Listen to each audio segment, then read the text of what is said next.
What's up, YouTube? This is Too Raw for TV. So, ever since yesterday when I did that video talking about Kareem Abdul-Jabbar having the greatest competition at the center position in the history of the NBA, I've been thinking about different players and who may have had the greatest competition at their position than any other player.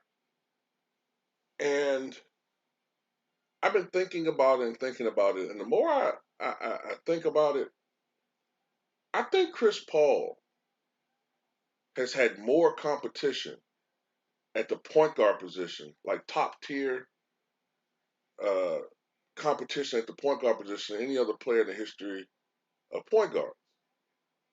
Now, to be fair, the game today is in a way so that you have abundance of perimeter players who uh, the offenses are run through. So by design, of course, they put up great numbers, et cetera, et cetera. So that's one little caveat to put in there. But still, when you look at Chris Paul, right, and you look at the players that he's played against at that position, who at least played some portion of their career point guard, of their career at point guard position, or the entirety, it's kind of staggering because when you look at it, look. I mean, it's impressive. So in Chris Paul's career, he's played against guys who have played either exclusively at the point or majority of their career at the point. These guys include Steph Curry, Russell Westbrook, John Morant, Derrick Rose,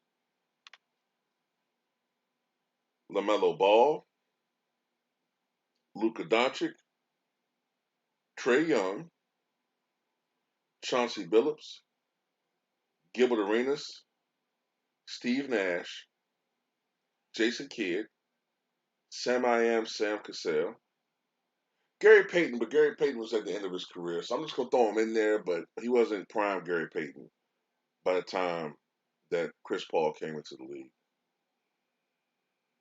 But you also have Baron Davis, who people's forgotten about totally, Stephon Marbury, Steve Francis, Andre Miller, Deron Williams. You know what I'm saying? And those are the guys who jump out at you as far as the top point guards in the NBA. And when you look at that list, it's a list of players who either are going to the Hall of Fame or had they stayed healthy or committed to basketball would have been in the Hall of Fame trajectory. You know what I'm saying? Or at least they're just a couple of notches below Hall of Fame.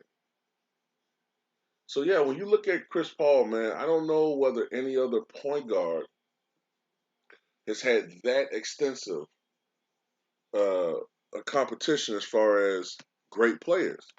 Magic Johnson played against some really good point guards, some great point guards. Isaiah Thomas comes to mind, Fat Lever, uh, you know, Sleepy Floyd played the point, at least at portions of his career. But he played against some really good point guards. Um, Kevin Porter.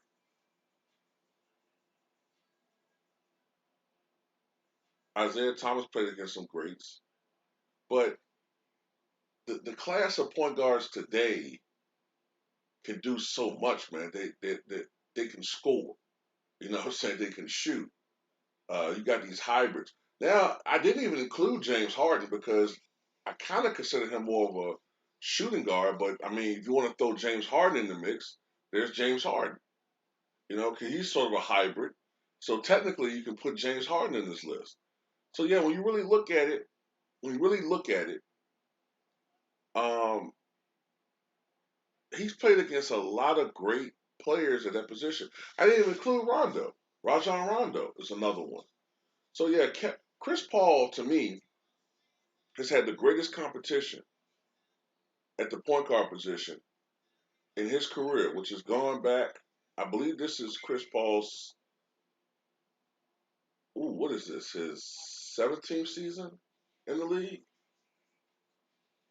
16 for 17. I believe this is his 17th season. But anyway, Chris Paul's played a very long time, and you can argue that he's still at age 36, going on 37. He's still close to uh, a top 10. I would say, what would you rank Chris Paul right now? I mean, by the numbers, yeah, 15 points a game and 10 assists per game don't jump out at you. But as far as MVP caliber candidates, he's in that conversation, but people don't take him seriously because people tend to look at numbers. People tend to be oohed and awed by scoring. They say they don't, but they are. But when you look at Chris Paul and his impact, it's similar to me to Jason Kidd. But I think what's happened over time is people don't really appreciate the prototypical point guard anymore. People have grown infatuated with the scoring point guard, the guys that can drop 30 points a game and have these incredible handles. Hell, I didn't even include Kyrie Irving. Kyrie Irving is, he can play the two or the one, but a lot of his career he's played the one. So Kyrie Irving is another guy who has played the point guard position that has been competition for Chris Paul. And another guy that I didn't name that jumps out is Tony Parker. Tony Parker's another guy. So yeah, when I really think about it, man, Chris Paul has had the greatest competition at that position than any other player. He might be up there with Kareem.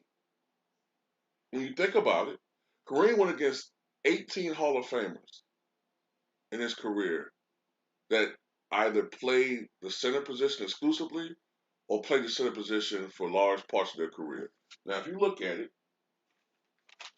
let's just do some projections. This is difficult, man, because you never know what can happen. But let's just say if you're going on for potential, right? John Morant, Curry, Westbrook, Rose, Doncic, Trae Young, LaMelo. I didn't even name Dame Lillard. I didn't even name Dame Lillard. Dame Lillard is another one. Ben Simmons, as much as I fucking hate him, sometimes he's played small forward, but he's played the point guard. So right there, 1, 2, 3, 4, 5, 6, 7, 8, 9. That's 9 guys. Well, Ben Simmons, I don't know about him. But right there, there's 8 guys that could potentially be in the Hall of Fame. All right.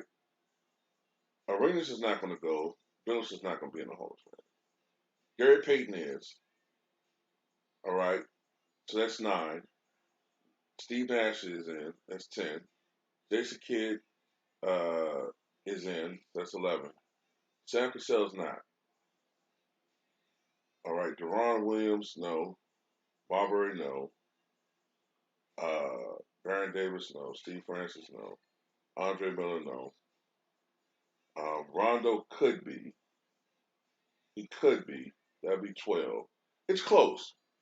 It's close. It's close. You know what I'm saying? It's close. But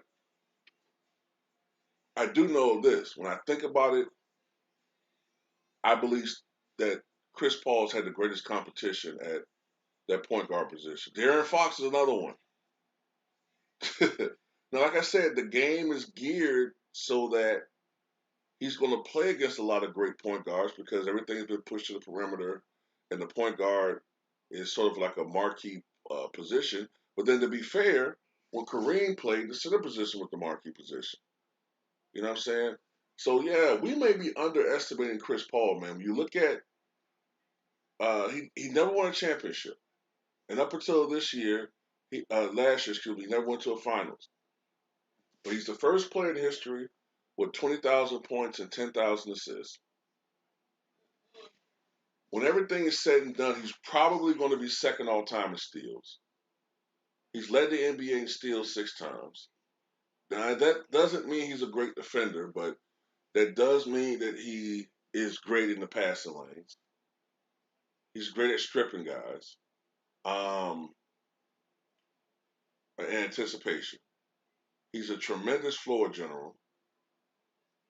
And the thing that marks all the great point guards is that prototypical point guards is that he makes the players and his teammates better. He really actually does that.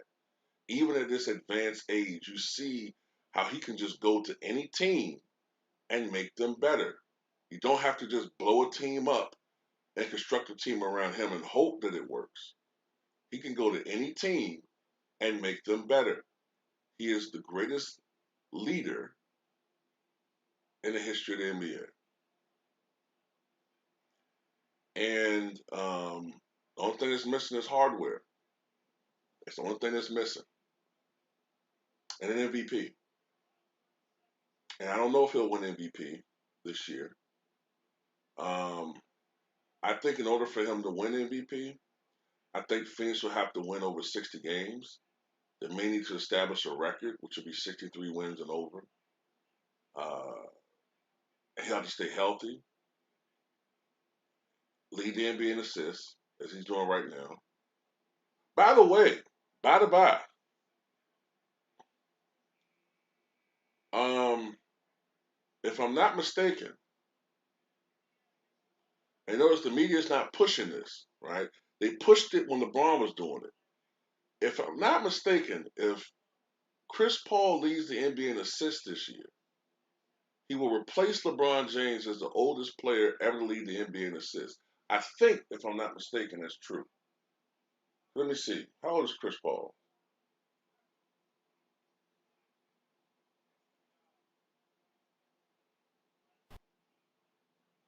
LeBron, I believe, was 30.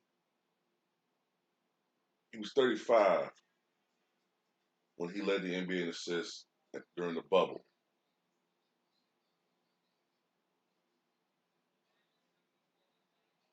I believe Chris Paul is 36.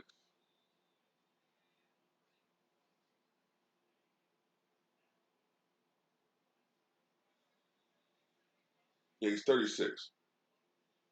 So he'll become the oldest player to lead the NBA in assists if he keeps it up. And right now he's ahead of James Harden by almost a full assist. So I think he'll probably keep that up. Um, but that's it. That's all I got to say, man. I think that we may be underrating this guy, man. He's really refined his game in a lot of ways. He can hit the three, but he's not in love with that shot. He's efficient. He's a master of the mid range. And when he gets it going, he's damn near, even at this age, an unstoppable force out there.